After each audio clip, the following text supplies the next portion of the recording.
Hey everyone, Lone Wolf J here, and welcome to part 3 of my summer movie reviews of 2011. The later ones. And boy, were there some good ones here. But first, let's get the usual legal BS out of the way. This is a private, personal review of some various films. All images and other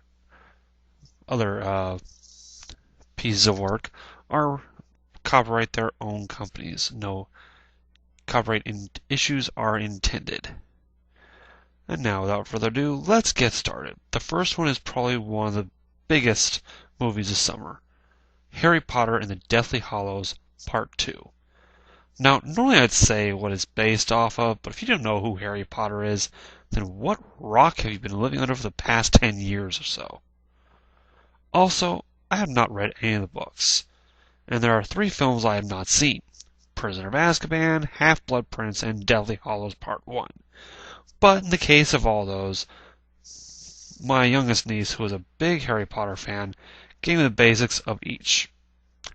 Okay, with all that aside, here we go. The movie starts off where Part 1 left off. Harry, Hermione, and Ron had just buried Dobby, who died in the previous one, Harry Potter and the Deathly Hallows Part 1, and are hiding out because apparently Severus Snape took control of Hogwarts after he killed Dumbledore and Half-Blood Prince. And Voldemort is after Harry, and they are trying to find the last remaining Horcruxes, which are things that Voldemort created to keep himself alive. There are 3 that they know of. One is in Bellatrix Lestrange's vault, another is in Hogwarts, and the last one is Nagini, the snake that follows Voldemort around. They break into Lestrange's vault by having Hermione dress up, or cosplay if you call it, like her, and while she is getting in, Harry and a goblin are using the Cloak of Invisibility, and Ron is dressed as some servant of Lestrange. They get the Horcrux, break out by freeing a dragon, destroy it, and sneak back into Hogwarts. They find the second one and escape as Malfoy and his friends find them and set the place on fire. In all this, Malfoy gets his life saved by Harry, while the other 2 die. Now, if I were Malfoy, I would be all like, "Hey, we may not have been the best of buds, but you just saved my life. We're cool." Which he does that towards the end. They destroy the Horcrux. Hogwarts is taken back by McGonagall, who uses the spell to protect the place. I love how after she casts a spell, she says she always wanted to use that spell. That kind of cracked me up. And Snape is killed by Voldemort. Actually, he uses Nagini to kill him, but he dies. So the stage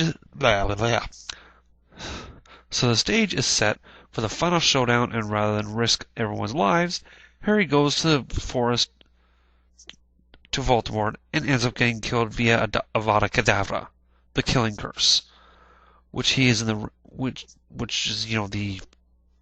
one of the ones that can automatically send you to Azkaban or something like that. While he is in the realm of in between, or limbo, I guess, he sees a weird Phoebus-looking thing and Dumbledore, who tells him he's not dead, and that he was a Horcrux himself, as he had part of Voldemort inside of him. That was that little fetus thing. He comes back, but keeps playing dead. The only one that knew was Mrs. Malfoy, Draco's mom. They take him back, and he reveals that he was not dead, and the big fight happens. The last Horcrux gets killed, and Harry kills off Voldemort. And the last scene shows older Harry taking his son to train to Hogwarts. Ron and Hermione doing the same thing with their daughter. Yes, Ron and Hermione get together. Malfoy is also doing it with his child. And while Harry's son is worried about what house he gets into, Harry reminds him by saying he is named after the 2 greatest headmasters, Albus and Severus, Dumbledore and Snape respectively. And he need not worry, and it ends with all the kids of the characters from the films going to Hogwarts. My favorite scene is when the last Horcrux is killed, and it involves my favorite sub-main character. Really, you gotta race down the street? Ugh, sorry about that, folks. It involves my favorite sub-main character, Neville Longbottom. First, he found a sword and fought with it during the big fight, and when Nagini was separated from Voldemort, it lunged for Ron and Hermione, and out of nowhere, Neville comes and cuts its head off. With a sword. So I guess you could say Neville saved the day in a way. The movie was great. It was a perfect way to end this series, and J.K. Rowling is a great success story. She was a single mother who created one of the most well-known characters in literary history, and is one of England's richest people. This is one of the best movies of the year. Highly recommended. Whether you want to, see it in the movie theaters if it's still out, rent it, buy it, do whatever. It is a great film. It's a great way to end that. I mean, I had not felt this completed since I saw since I saw Revenge of the Sith. Next is another good movie, Cowboys and Aliens. Now, when I saw the posters and trailer for this, I remember playing Cowboys and Indians and Spaceman and Aliens when I was a kid. Yeah, I usually do that because back when in my day we didn't have Xbox 360 or PS3s or whatever. Let me put it this way: the only game system when I was a kid was the Atari 2600. Yeah, I'm old school. Anyway, when I saw these things, this is the best of both worlds. Well, it says basically what would happen. Well, it says basically what would happen if there were aliens invading Earth back in the days of the Old West. It stars Daniel Craig, 007, as a wanted man who wakes up in the middle of nowhere not knowing who or where he is. Harrison Ford, a.k.a. Han Solo and Indiana Jones, as a former Civil War colonel turned businessman, and Olivia Wilde as a mysterious woman following Craig's character. It starts with Craig waking up on the prairie somewhere with a strange bracelet on his left wrist. He is found by a group of men who try to take him in for a possible bounty. He knocks them out, steals their clothes and one horse, and rides into the nearby town where he gets into a scuffle with Ford's character's son. After the sheriff puts the kid in jail, he recognizes that Craig is a wanted criminal and tries to take him in. He resists and is knocked out by Wilde. As he is being transported to the capital city of the state, Ford shows up and demands his son be released. Strange lights appear in the distance and then disappear, then reappear right outside the town and start taking people. They have like little ropes that they wrangle them up in. The brace on Craig's wrist activates, and he shoots one of the strange flying machine ships down. They end up finding out that the alien from the ship was losing after killing one of the townsfolk. Runs off. They get a group together and hunt it down. They come across another group of the machines, and one takes Wilde. Craig saves her, and after a fight with the alien from the ship that took her, she is mortally wounded. He returns to the group where she dies. They are taken to a local Indian tribe where they make friends with them and form an alliance with the aliens. Wilde, also, her character, they put her in the fire to burn. And actually, she comes out of the fire, and she ends up revealing that she is an alien herself, and that she can heal herself as well as, and she can heal herself. And she tells them what the aliens are doing, because they had done the same thing to her old planet. Craig gets his old posse together. They find the main ship, and while everyone causes a diversion, Craig goes in and rescues everyone. Wilde follows him in and says that if the wrist gun is set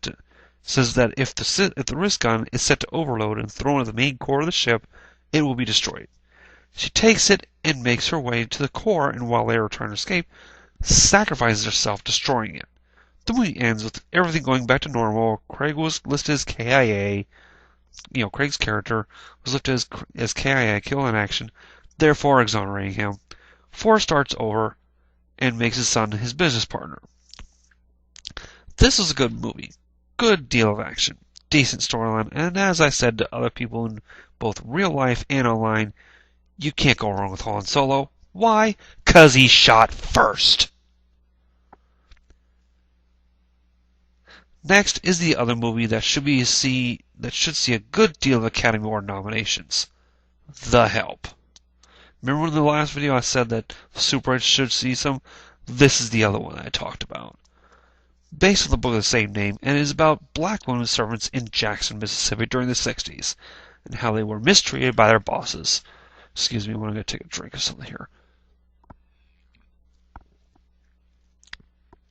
It stars Emma Stone as the woman who gets the various testimonials, Bryce Dallas Howard, Ron Howard's daughter, as the main queen bee, if you will, Viola Davis as the main maid, and others.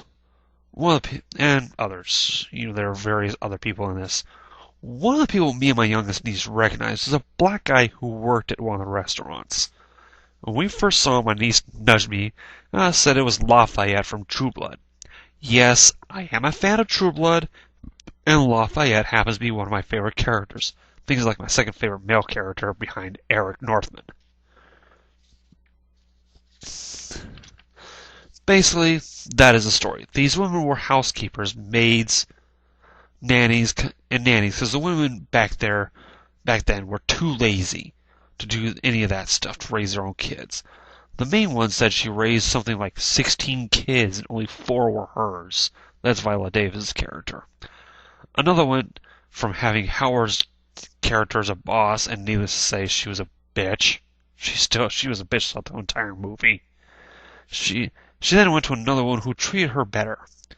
After Stone published the book, it caused an uproar, and she was vilified by her fellow young ladies, but treated respectfully by everyone else. No big loss. This movie was good. One of my favorites, not only of the year, but of all time.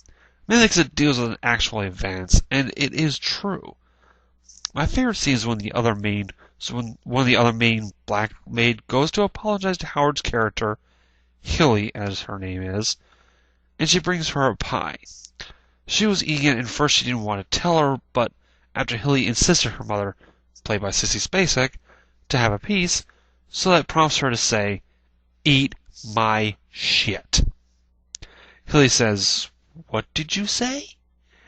And she said it again and looked at the pie. Spacek's character laughed while Hilly was feeling ill, and while Spacek's character was laughing, said, "And you not only ate 1 slice, but 2!" Which later got her the nickname from the former maid, Minnie. Her new boss sent her a check labeling her as 2-Slice Hilly. And later on, Spacek's character won a pie made by Minnie at a silent auction, and while leaving she said, "I may be old and forget where I am in my own name at times, but there are 2 things I will never forget. My own daughter put me in a home, and you ate Minnie's shit."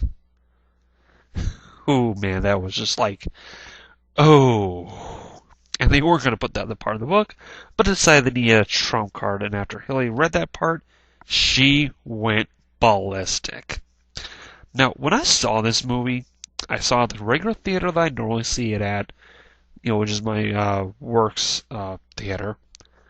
The theater at the building I work at. The theater that's run by the building that I work at. And for some reason, it was packed. And there was only 2 showings that day. It was packed for the showing I went to. And I'm thinking, holy crap. This is the first time in the 2-3 years I've been coming to this theater that this has ever been packed. So, yeah, the film was that good. And I see several Oscar nominations. Acting, writing, best film, even best costume design. It was that good. Next is Rise of the Planet of the Apes. It is a reboot/prequel of Planet of the Apes movie from a few years ago starring Mark Wahlberg, which, in my opinion, sucked. I prefer the old ones of Charlton Heston, Roddy McDowall. Anyway, this one stars James Franco as a research scientist who is looking for a cure for Alzheimer's because of his father. who is played by veteran actor John Lithgow. The first one was good for five. The first one that he created was good for 5 years.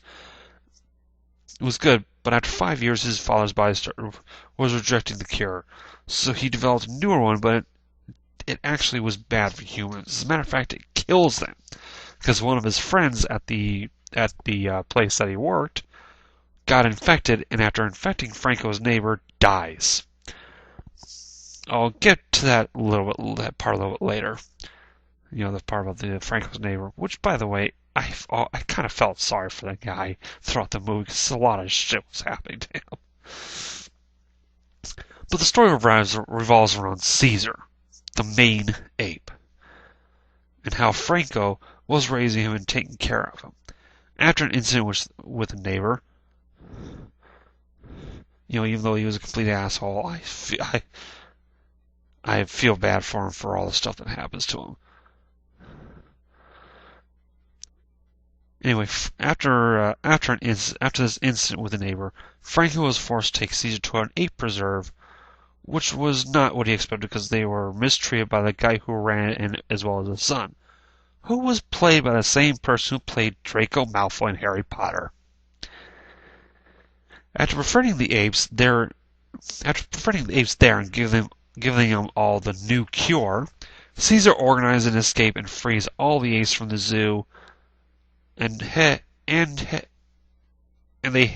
try to head to the forest just east of the city the film takes place in, which is San Francisco.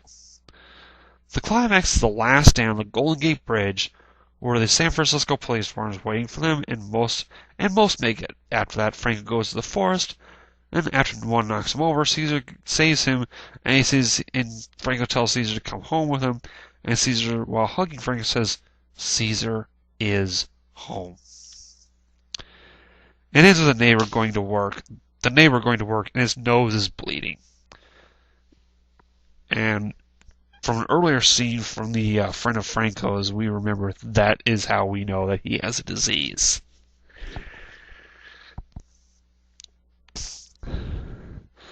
And it turns out that he is a pilot, and credits roll, and we see the infection spreading. My favorite scene is in The Sanctuary, when Malfoy quotes Hessen's famous line, "Get your stinking paws off me, you damn dirty ape," prompting Caesar to yell, "No!"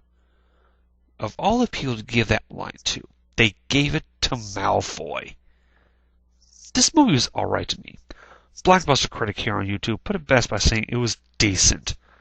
Also, I can't really see James Franco playing a scientist. Yeah, I know he's working on his PhD, but I can't see it. I'm sorry, but it was, I'd say, rental material. So if you want to see it, rent it. And finally, the last movie I have seen this summer, The Change-Up, which, like another reviewer said, is Freaky Friday with dudes. Yeah, it is. Jason Bateman and Ryan Reynolds play best friends who basically want each other's lives. Bateman is a married man with a family, while Reynolds is a sterling actor who is a ladies' man. After enjoying drinks at a Braves game at a bar, they are pissing in front of a fountain in a park. The fountain is like looking directly at them, which gives that whole creepy feel to it. By the way, don't do that. You will get arrested. Urinating in public in both cities is a crime. They say they want each other's lives, and they wake up, and the whole area goes dark. They think it's a rolling blackout, and then they go home. They actually wake up in each other's bodies. Okay, they freak out, and they try to live the next few days in each other's bodies because they found out that the fountain was actually moved to another location. Well, Bateman does all that Reynolds does, and vice versa. Both improve the other's lives and they want to get their lives back. They find out the fountain was moved to a shopping mall, and they do it right in front of people. I mean, seriously, I was like, whoa. Yeah. Mall security tries to get them to get to them, and they say they want their lives back. The mall goes dark, and they run. Wake up the next morning, back in each other's original bodies. Two things I noticed in this movie. One is Bateman's kid was banging his head on the cage of the crib, and the second is Olivia Wilde. Damn, she's hot. She plays a paralegal working for Bateman, who's like a Jekyll and Hyde type.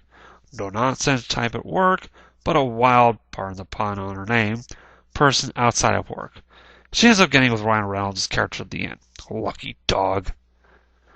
I can't find my favorite scene in this because I felt like I was watching a remake of Freaky Friday, because that is what it was. Aside from that, I'd say it was okay. Rent it.